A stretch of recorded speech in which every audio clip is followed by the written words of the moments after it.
Welcome back to Professor Wordsworth, where we dig into the stories behind the words we use every day. Today we're going to explore a word that is ubiquitous in our modern world, a term that represents the cutting edge of technology and a cornerstone of our science fiction. I'm talking about the word robot.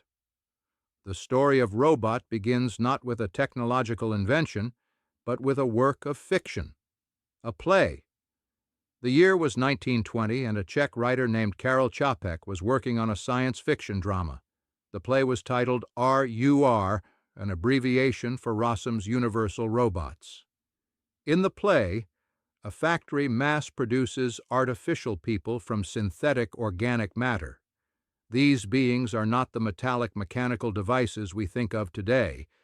They are flesh and blood creatures that look and act like humans, but they have been engineered to lack emotions, desires, and free will.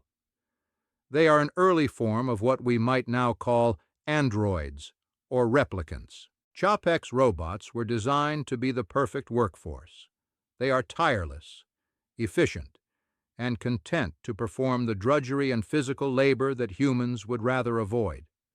Initially, they are a massive commercial success, freeing humanity from the burdens of work and creating a new age of leisure. However, the play takes a dark turn, as a scientist in the factory secretly modifies the robots, giving them the capacity to feel and to think for themselves.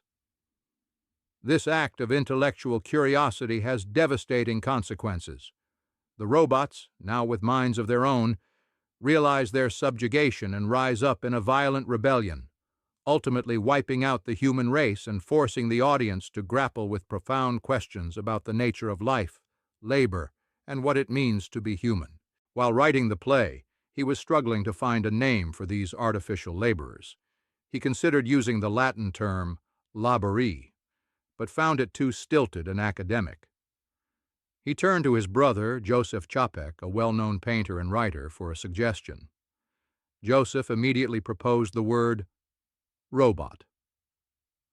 The word comes from the Czech term robota, which translates to forced labor, drudgery, or serfdom. The term itself has deep roots in the history of the Czech people, referring to a system of obligatory work performed by serfs for their lord under the feudal system. The word resonated deeply with the play's themes, perfectly capturing the idea of beings created to perform thankless, repetitive tasks. With a name now in place, the play, RUR, went on to be a huge success. It was first performed in Prague in 1921 and was quickly translated and produced around the world. Its English translation premiered in London in 1923 and in New York in 1924, and its themes of technological hubris and class struggle struck a chord with a global audience still reeling from the Industrial Revolution and the First World War. When the play was translated, the word robot was kept intact, a testament to its unique power and aptness for the concept. The term immediately entered the English language and became associated with the idea of artificial life, becoming an instant linguistic legacy. The word's journey from the stage to our everyday vocabulary is a fascinating case of a term outgrowing its original context. While Čapek's robots were biological, the term was adopted by the burgeoning field of science fiction to refer to mechanical beings. Writers saw the dramatic potential of a mechanical man and ran with it. The great science fiction author Isaac Asimov is a prime example. Asimov popularized the term robot, and in his 1942 short story Runaround, he introduced the famous 3 laws of robotics, a set of ethical guidelines meant to prevent robots from harming humans.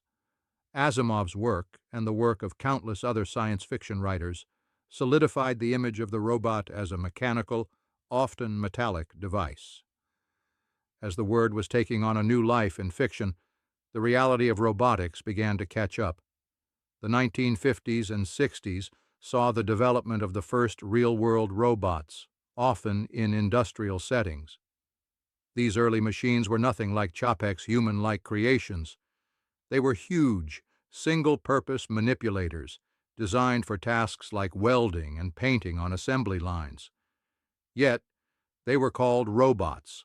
Today, the term robot is used to describe everything from the Roomba that vacuums your floor to the complex surgical robots that assist doctors in operating rooms to the sophisticated drones that fly through the sky.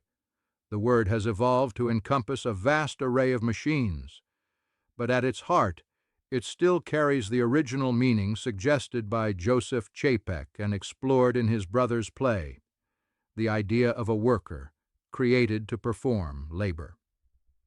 The philosophical questions posed by RUR about the ethics of creating artificial life and the risks of technological dependence are more relevant than ever.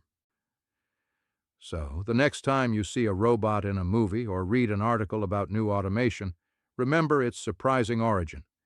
It's a word that was born from art, not science, and it stands as a unique example of how a single work of fiction can not only shape our understanding of the future, but also provide us with the very language we use to talk about it.